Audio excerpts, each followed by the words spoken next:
কেন ম্যাডাম, আমার কি আসা নিষেধ নাকি এখানে? মানে আমার বেডরুমে আমার অনুমতি ছাড়া তুই? অনুমতি নেওয়ার কি আর সময় আছে নাকি ম্যাডাম? আরে বসুন তো। তোর তো সাহস কম না, তুই আমাকে টাচ করিস? বলি ম্যাডাম, সাহস তো আপনি আমাকে দিয়েছেন। আচ্ছা, আপনার বেডরুম অব্দি আসার কার সাহস আছে বলুন তো? কথাটা আমার। দেখ, তুই এই বাড়ির কাজের লোক, কাজের লোকের মতো থাকবি, বেশি কথা বলার চেষ্টা করবি না। না, বেশি একদমই বলবো না। আমি যা আসবো না তো কি আসবে বলুন তো? দেখ, তুই কিন্তু সীমা পেরিয়ে যাচ্ছিস। কাজের লোক কাজের লোকের মতো থাকবি। বুঝছি, কাজের লোক হয়ে শুধু বাড়ির আসবাবপত্র পরিষ্কার করব, এমন জিনিস ছুঁয়েও দেখবো না, তা তো হবে না। বুঝতে পারছি, তোকে আর এই বাড়িতে রাখা যাবে না। তোর নজর আমার উপর পড়ে গেছে। তুই সারাক্ষণ খালি ঘুর ঘুর করিস, আমি যেদিকে যাই সেদিকে। ওয়াশরুমে গেলে ওয়াশরুমে, বেডরুমে গেলে বেডরুমে, কিচেন রুমে গেলে কিচেন রুমে। বলি ম্যাডাম, এই বাড়িতে আপনি আমাকে রেখেছেন আপনার কাজ করার জন্য, মানে আমি কাজের ছেলে। আপনি কখন কোথায় গেলেন, কখন কি খেলেন, ধরুন বাথরুমে গিয়ে, ওয়াশরুমে গিয়ে আপনি কোন সাবান দিয়ে ঘষে ঘষে গোসল করলেন, এটা আমার দেখার দায়িত্ব না? আমি তো কাজের ছেলে। হ্যাঁ, ঠিক বলছিস, তোর সব কাজ দেখার দায়িত্ব। আমারও তো কিছু একটা দায়িত্ব আছে না। আজকে বাসায় আসুক সাহেব, তোকে আজকে এই বাড়ি থেকে আমি বের করবো। বললেই হল, আমি পুরো বাড়ির কাজটা একা সামলে নেব। আপনার জন্য বাজার করে আনা, আপনার জন্য দামি দামি লোশন, এই যে পরশুদিন বললে আপনার চুলের জন্য কালারটা নিয়ে আসি, আমি ছাড়া কে আনবে বলুন তো? আমি ছাড়া কে আছে এই সব কাজ করে দিবে? চুপ, একটা কথা বলবি না। যা, তোর কাজ কি কাজ কর। ওই যে বললাম, সব কাজ করার ফাঁকে ফাঁকে আপনাকে যে কিছু করতে চাই। কাজ কাজ কাজ। কি কাজ করবি? এই একটু দেখবো, একটু ছুঁয়ে দেখবো, একটু বুকে জড়িয়ে নিব, আর আলতো করে একটু আদর করবো। এটা কোনো কাজের মধ্যে পড়েই ম্যাডাম। ইচ্ছে করতেছে না একটা থাবড় দিই তোরে।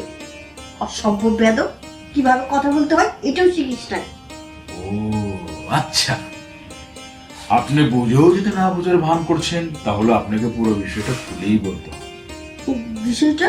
হ্যাঁ, বিষয়টা আপনি আমাকে কাজের ছেলে ভেবেছেন, আমি কিন্তু কাজের ছেলে না। বাহ বাবা, তোর কথা শুনে না আমার হাসি পেয়ে গেল। তুই কাজের ছিলেন না, তুই কোটিপতির ছিলেন। অবশ্যই আমি কোটিপতির ছেলে। বিশ্বাস হচ্ছে না তাই না? বিশ্বাস হবেই না। আমি সত্যি কাজের ছেলে না। দেখুন, আপনি যেদিন এই বাড়িতে বউ হয়ে এসেছেন, আমাকে এখন বলতে দিন, পুরো বিষয়টা খোলাসা করি। আপনি যেদিন এই বাড়ি বউ হয়ে এলেন, তখন আমি বাড়ির গেটের সামনে বাইকের উপর বসা ছিলাম, আর ঠিক সেই সময়টাতে দেখলাম এত সুন্দর রূপবতী মিষ্টি একটা বউ একটা সামান্য চাকরিজীবীর কাছে বিয়ে হয়েছে, এটা আমি মানতে পারলাম না। তখন থেকেই ছলে বলে কোলে কৌশলে কখন কিভাবে এই আপনাকে, মানে তোমাকে কাছে পাবো, সেই কামনা বাসনা আমার মনে জাগে। তারপর ভেবে দেখলাম যে তুমি কাউকেই পছন্দ করো না, শুধু কাজের ছেলে ছাড়া। কাজের ছেলে সব কাজ করে দিবে, তোমার পাশাপাশি থাকবে, এই তুমি একটা বিশ্বস্ত কাজের ছেলেকে পছন্দ করো। তাই তাই আমি কাজের ছেলে সেজে তোমার কাছে এলাম। তার মানে তুই কাজের ছেলে না, কাজের ছেলে সেজে এই বাড়িতে আমার জন্য আসছিস? তা তো কখনো তো পূরণ হবে না সেই স্বপ্ন। কেন হবে না বলো? কি লাগবে তোমার? তোমার কি লাগবে? এই সামান্য সিটি করে চিনবো। তুমি চাইলে আমি তোমাকে স্বর্ণের লেখে দিতে পারি। এই যে হাতে হাতে প্লাস্টিকের চুড়ি পরেছো, তুমি চাইলে আমি স্বর্ণের বালা বানিয়ে দেবো। তোমার কানে সোনার দুল, গলায় সোনার নেকলেস, হাতে সোনার বালা, দামি চুড়ি, তুমি চাইলে সব পাবে, সব। তোমার টাকা দরকার? টাকা লাগবে তোমার? বলো কত টাকা আছে? তুই কত টাকা আমাকে দিতে পারবি? তুমি শুধু করে বলেই দেখো না। মুখে অনেক কথাই বলা যায়, আর চোখ বন্ধ করে না স্বপ্নটা দেখা যায়, স্বপ্নটা কখনো পূরণ হয় না। ব্যাস, তুমি তাহলে এখনো আমাকে কাজের ছেলেই ভাবছো। বলছি, এই টাকা তোমার কত লাগবে বলো তো? এখানে জানো কত আছে? 1 লাখ টাকার একটা বান্ডেল। 1 লাখ টাকা? সত্য করে বল, নিশ্চয় এই টাকা কোথা থেকে তুই চুরি করছিস? না ছাড়া তোর মতো কাজের ছেলের কাছে এতগুলো টাকা থাকার কথা না। আরে আর কতবার তোমাকে বোঝাবো যে আমি কাজের ছেলে না। তুমি রৌদ্র কোম্পানির নাম শুনেছিলে? আমি সেই রৌদ্র কোম্পানির এমডি। এরকম লাখ লাখ টাকা আমার লকারে ভর্তি থাকে। আর একটা বান্ডিল। আরেকটা বান্ডিল? আরো লাগবে? তারাও আরো দিচ্ছি। না না, আর বের করতে হবে না। বলছি তাহলে টাকার বান্ডিল না দিয়ে তোমাকে আমি চেক বই সই করে দিই। বলো কত লাখ লাগবে তোমার? 10 লাখ, 20 লাখ, 50 লাখ, 1 কোটি, বড় কত টাকা লাগবে তোমার? 1 কোটি? আরে তোমার জন্য তো আমি পুরো প্রপার্টি রেখে দিতে পারি। শুধু তুমি স্বপ্ন দেখতেছি না তো? স্বপ্ন কেন? তুমি আর আমি এত কাছাকাছি বসে আছি, শুধু তুমি দিবে টাকা আর আমার ফাঁকা বুকটাকে দিবে একটু ভালোবাসা। টাকা হইলে আমি সব কিছু করতে পারি। কি? তার মানে টাকা হলে আপনি সব করতে রাজি? হ্যাঁ। তাহলে দেরি কেন? কাছে আসুন। দাঁড়ান, কেন? বাকি টাকাটা? বাকি টাকার নামে চেকে দিই। কারণ এতগুলো টাকা একসাথে আপনার হাতে দিলে আপনার হাজবেন্ড দেখে ফেলতে পারে, তখন একটা সন্দেহের কারণ হতে পারে। বুদ্ধি আছে তো আপনার মাথায়?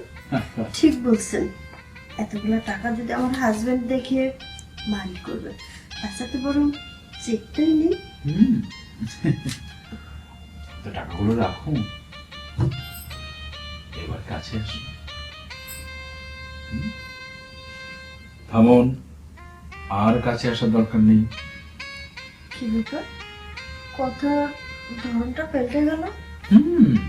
এখন তো শুধু কথা বলার ধরনটা পাল্টে গেছে।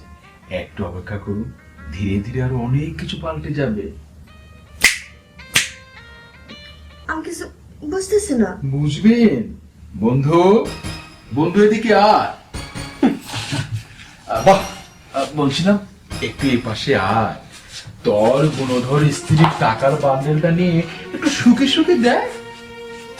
শুকবো, অনেক ভালো করে শুকবো।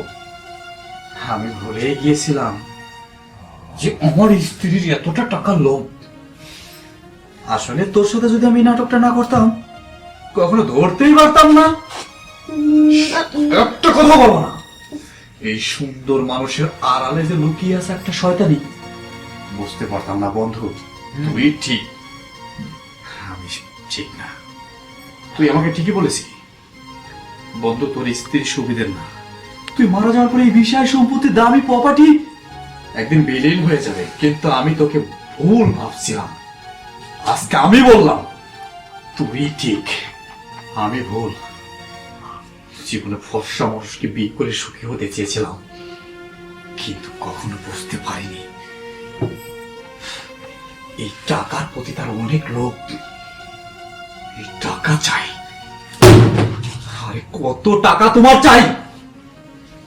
আমি তো তোমাকে এই দামি বাড়ি, দামি গাড়ি, হাজারো কোটি টাকার প্রপার্টি তোমার নামে করে দিয়েছি।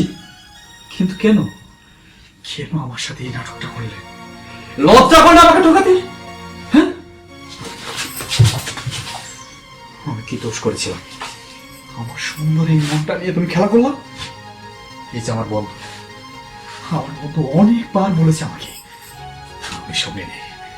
আমাকে কথায় কথায় খুব বলতো, আরে গাঙ্গের পানি ঘোলা ভালো, জাতের মেয়ে কালো। আমি বন্ধুকে বলতাম, বন্ধু ভুল, আমি বিয়ে করলে ফর্সা ফসকে বিয়ে করবো। কিন্তু আজকে দেখলাম না, আমার বন্ধুই সঠিক, আমি ভুল। বন্ধু তুই যা বন্ধু, আমি তোর ভালোবাসা কাছে হাইরা গেছি। আমি কখনো তোর ঋণ শোধ করতে পারবো না। যা বন্ধু যা। এই তোদের মতো কিছু কিছু কালপিট নারীদের কারণে না ভালো ভালো সংসার আজকে ভেঙে করে খান খান হয়ে যায়। এই কেন ঢুকিস এই সাজানো গোছানো সংসারে?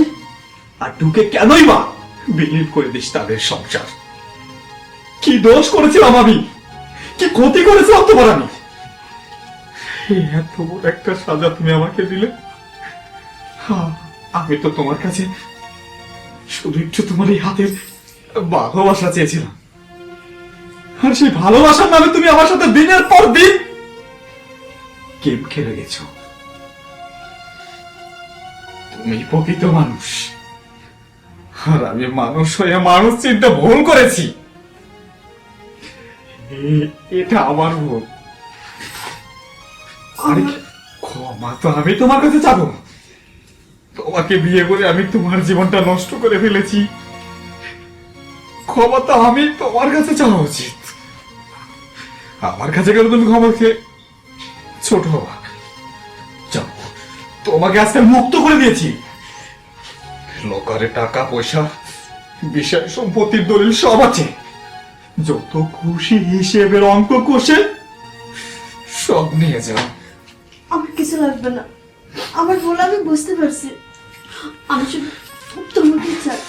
একটা কথা বলবা না, এই হাত ধরার তোমার কোনো অধিকার নেই। আমি কোন ভুল মানুষের হাত ধরতে চাইনি। আমি কোন ভুল মানুষের হাত ধরতে চাইনি। যাও যাও, আমি তোমাকে বাধা থেকে মুক্ত করে দিচ্ছি। যাও যাও। ওগুলো আমি করেছি, জীবনের কখনো ক্ষমা হয় না। সেই ভুলটাই আমি করেছি। আমার বাবা মাকে এই বাড়ি থেকে কুকুরের মতো দৌড় দৌড় করে তাড়িয়ে দিয়েছি, শুধু তোমাকে ভালোবেসে বিয়ে করে। আমি ভুল করেছি, ভুল করেছি।